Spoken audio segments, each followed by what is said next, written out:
everyone, my name is Michelle and welcome back to my channel. If you're new, please hit subscribe. I post new videos every Saturday.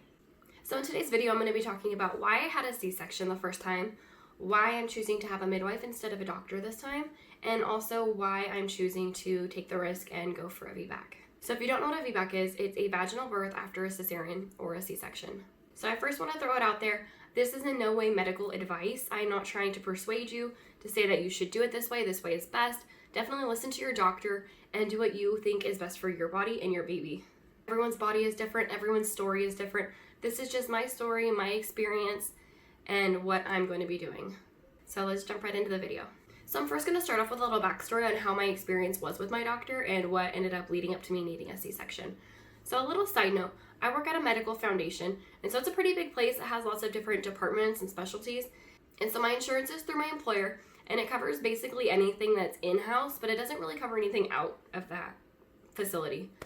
And so, I'm going to go through the OB office that's within my foundation. And same thing with all my coworkers. We all have the same insurance, so we all basically pick from the same pool of doctors, and so we all have a pretty good idea of who everyone is. But anyway, when I first found out I was pregnant, I was extremely excited.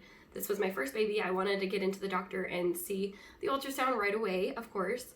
So when I first called to make my appointment, they were very booked up, and so I just said, I don't care who I see, I just want to get in as soon as possible, so put me with whoever I can get in soonest with. And so that's what they did.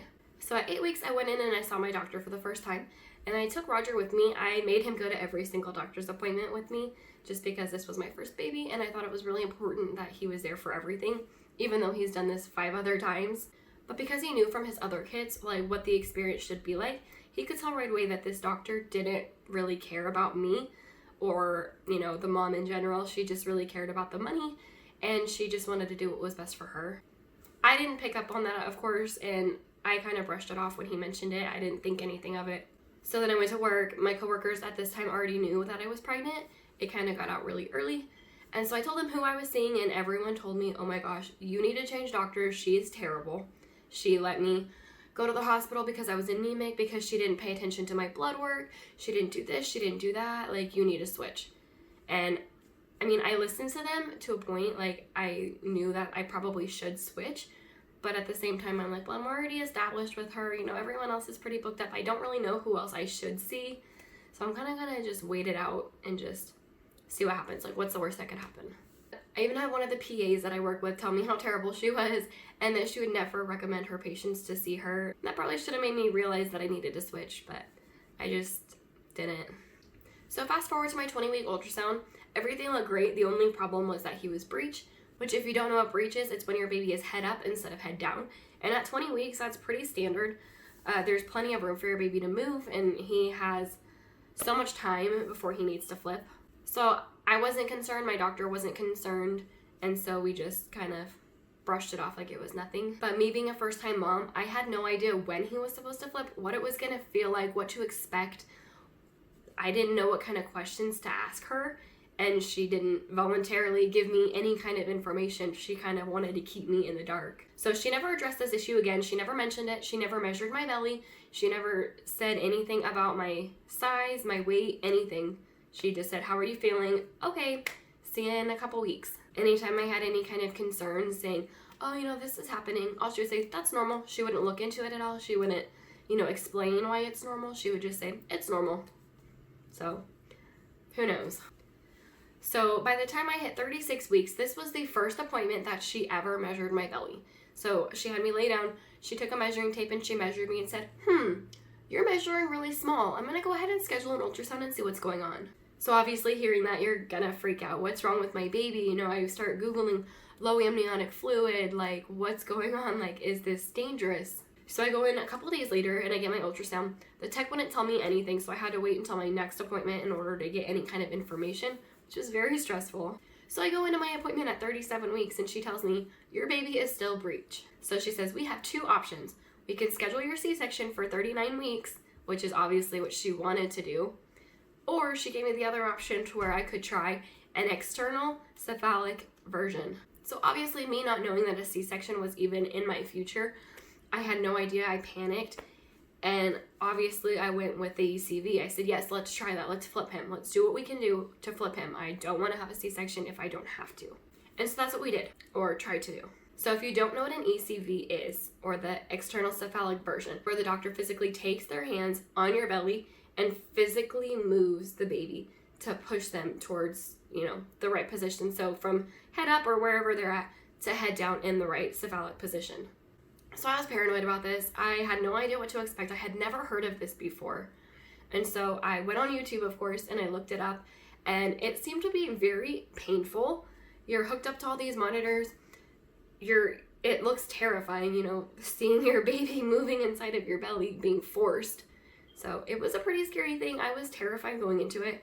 I had no idea what to expect. I had no idea how painful it was going to be, but I was willing to do anything. So I go into the hospital at 38 weeks. They hook me up to IV. They give me IV fluid. They give me pain meds. They give me, I don't actually know if they gave me pain meds, but I know they gave me a muscle relaxer to make it easier for my abdominal muscles to be relaxed to flip him. And they had me hooked up to a contraction monitor, and also they had me hooked up to an ultrasound. So I was in there for about an hour, I think, before they even started anything. They just had me hooked up to the IV, getting the muscle relaxer in me, and kind of just laying there, just waiting. And then they brought in the ultrasound machine, and they started looking at the baby, and they did this for a really long time. I honestly don't know how long they were looking, but this was before my doctor even got there. She didn't show up until, the last few minutes. And so when she finally got there, she took over the ultrasound. She started looking around, everything looked good, but you could tell she was looking for any little reason not to do it. You could tell she did not want to do this. This was only one of those things that she has to mention that is a possibility that you can do it, but she doesn't want to do it. And so she was looking for it. She was looking at the ultrasound for like 5 minutes, and then she's like, "Oh, is that the cord right there? Yeah, that looks like the cord. It's too close to his neck. We're not doing it." So all of that, I was hooked up to the machines. I was doing all of that waiting, and it was literally for nothing. She didn't even try. I have no doubt that the cord was maybe somewhat close to his neck, but it was probably nothing to be concerned about. She just really did not want to do it. So then she tells me, "Okay, so next week at 39 weeks, we're going to go ahead and schedule your C-section. So go ahead and give the office a call and we'll get that situated. Bye." And she leaves. Here I am with this heartbreaking, devastating news, and now I have to have a C-section. And after my entire pregnancy of thinking everything was going great, this is just thrown at me. I'm pregnant, so I'm emotional, and I just didn't know what to expect. I didn't know what to think. This isn't what I was expecting. It was a lot. So at 39 weeks, I go to the hospital again, and I go and do my scheduled C-section. I will do a whole nother video explaining the process of the C-section, like what went down before I had my scheduled C-section, how my recovery was, everything about that I can make a separate video talking about. So I had my scheduled C-section, and honestly, it was terrifying, and recovery was brutal. But I know that you can't deliver a breech baby naturally, at least not very safely. And so I do understand that it had to be done. I just wish I would have had more information, so maybe I could have done something about it sooner. But healthy baby is what's best, but he was breech for, I think, my entire pregnancy. And so he was born with bilateral hip dysplasia, which I can do another video talking about, because they found out he had that when he was only 2 days old. It was right when we were getting released from the hospital. They found that, and at first they thought it was just one hip, but it ended up being both hips. And so I did a ton of research, and there wasn't a lot of things I could find on YouTube, and so I think that is something I want to make a video on later on. So keep your eyes out for that if that's something you're interested in. So before I even got pregnant this time, I did a ton of research on Vbacs and the risks and benefits, and honestly, there is like a 1% chance that your uterus can rupture with a Vbac, and of that 1%, like half, if not less than half of that percent is actually like dangerous. Sometimes it's just like, oh, it ruptured, but you're totally fine. And I did not know that, because before I even considered a Vbac or knew I was gonna have a C-section, in my head, everything I have been fed was that Vbacs are so dangerous. If you do a Vbac, your chances are so high of rupture, you're gonna die. Like, they make it sound so scary, but honestly, your chances are so minimal. And so upon learning about that, I did some more research, and I wanted to do a home birth. So Roger has had 5 kids before, and so he had 4 of them at home with a midwife, and it went amazing, and he couldn't recommend that to me more, saying this is, what I think you should do. I think this would be very beneficial for you, and I couldn't agree more. The other baby, he was premature. He was born at 28 weeks, and unfortunately he did not make it. But all the other babies were delivered at home and nothing went wrong. So I did a ton of research on home water birth and also Vbac home water birth, and I found a midwife that was willing to do it. She says, yeah, absolutely, we would love to do that. She asked for my insurance information and everything, and my insurance did not cover any of it. And so I'm like, okay, well, how much is it going to be? It can't be too bad, right? So they wanted $4,000 out of pocket for this home water birth Vbac, and that was just something that we could not do. So that was completely out. And honestly, I had been really planning on doing this for a while before I got pregnant. It was a huge disappointment to hear that I couldn't be doing that this time. So then I had to go back to my foundation, my OB office, and find a doctor there. So I did see a doctor at my clinic when I was trying to get pregnant. And so he's like the head doctor there. He's very good and he's very respected. Everyone highly recommends him, and I have nothing bad to say about him. The only thing is he's very busy, and I feel like it's kind of like rushed. Like he's trying to get so many patients in to see him in such a short amount of time, and I just didn't want that. I didn't want to feel rushed. There was also another girl who works there. She's a midwife, and she comes very highly recommended as well. Actually, a lot of the girls that I work with seen her, and they love her and have nothing bad to say about her. And I figured, hey, she's a midwife. I wanted to go with a midwife. This is perfect. And so I did. I went with her. And as I'm filming this, I'm 25 weeks, and I do not regret this decision at all. I think she's amazing. I explained to her, my thoughts, my feelings, why I wanted to have this Vbac so bad. And she completely understands. She says, if I were God, every woman would be able to deliver a natural birth. Like, she wants this to happen. You can tell she actually cares. She wants to help me. And so obviously I had a few questions for her. She says that my risk for having a uterine rupture is, the same as everyone. It's about 1%. But because he was breech and I didn't prove that I couldn't deliver vaginally, I have the best case scenario for a successful Vbac, which was very exciting to hear. She says, I'm very honest with people. If I think that they're being stupid and trying to do a Vbac, I will tell them, no, this is a very bad idea.